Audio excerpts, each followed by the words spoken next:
आम्हाला सगळं माहीत आहे की याच्या मागे काय षडयंत्र आहे, कोण हे षडयंत्र रचत आहे.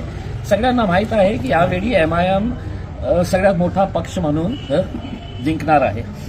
आणि दुसरे जे पक्ष आहे ते भारतीय जनता पार्टी असू शकते, शिवसेना, एकनाथ शिंदे असू शकते.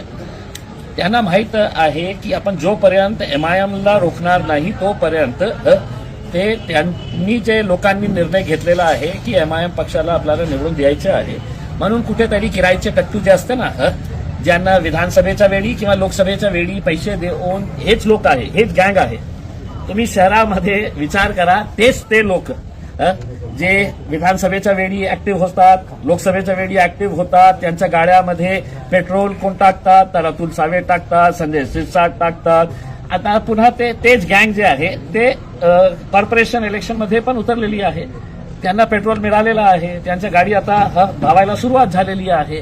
त्यांना असं वाटलं की हे आमचा एरिया आहे आणि तिथे प्रभाग जे आहे तिथे त्यांचा परिवार इलेक्शन लढत आहे.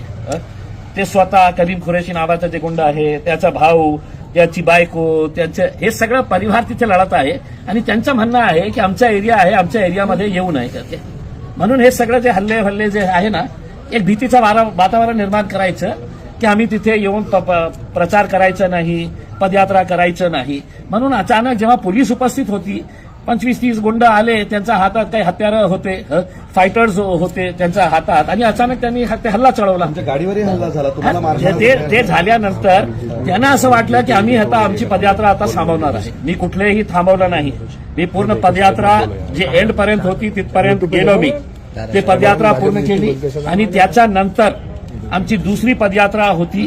त्या एरियामध्ये सुद्धा मी जाऊन पदयात्रा सुरू केली. पदयात्रा एंड होईपर्यंत मी तिथे होतो आणि मी पोलिसांना स्पष्टपणे सांगितलं, हे गुंडगिरी असा वातावरणामध्ये इलेक्शन लढायचं असेल आणि तुम्ही या गुंडांवर कारवाई करणार नसेल तर तुम्ही सांगून द्या आम्हाला, आमची तशीही तयारी आहे. हे गुंड लोक कशा प्रकारे गाडीवर हल्ला चढवत होते आणि त्यांचा प्राईम टार्गेट कोण होता, तर मी होतं. माझ्यासोबत जे लोक होते त्यांना काही मार लागलेला आहे, आम्ही त्यांना मेडिकलमध्ये पाठवलेलं आहे.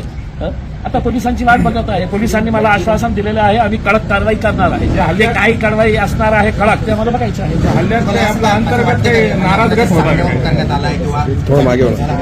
काय हे की हे जे गुंड आहे, मी ज्याचं नाव घेत आहे कलीम खुरेशी, त्याचे धंदे काय आहेत?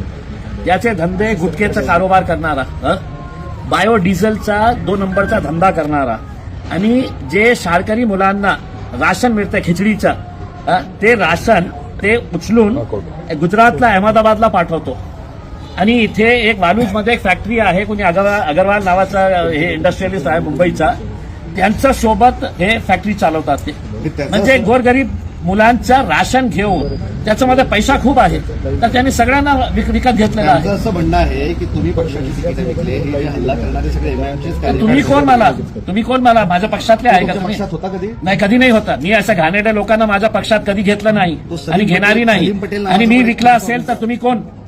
माझ्या पार्टीचा अध्यक्ष बॅरिस्टर असदुद्दीन अवैसी विचारणार आहे. एक सलीम पटेल नावाचा तुमचा माजी नगरसेवक होता, त्यांनी हे माझ्या पक्षात कधी नाही होते. कोणी सांगितलं आपल्याला? त्यांनीच दावा केला होता की मी MIMचा कार्यकर्ता होतो, नेता होतो. नाही, ते आमच्या पक्षात कधी नाही होतं. मग ही नाराजांची हे जे आहे ना, हे सगळ्यांना हे माहीत पडलेलं आहे की 16 तारखेला सगळ्यात मोठा जल्लोष जे आहे ते MIM पक्षामध्ये होणार आहे. कुठेतरी दादागिरी करून, आपण त्यांच्यामध्ये भीती निर्माण करून, आम्ही कसल्याही प्रकारचे घाबरणारे लोक नाही आहेत. पोलिसांनी कारवाई केली नाही तर बघू. तुमच्या पक्षांचे सर्व येतात आणि त्यानंतर असा हल्ला करणं म्हणजे कुठेतरी आमची सगळी तयारी आहे. मी काय म्हटलेलं आहे की पहिल्यांदा हे होत आहे का? हेच लोक विधानसभेमध्ये बघा ना कुणाच्या सोबत होते, कशा प्रकारे हे वोट कापण्याचं काम करत होते, पैसे त्यांना कुठून मिळत होते. त्यांचा कॉल डेटा रेकॉर्ड काढा तुम्हाला कळेल की कशा प्रकारे ते कुणाच्या संपर्कात होते भारतीय जनता पार्टीचे.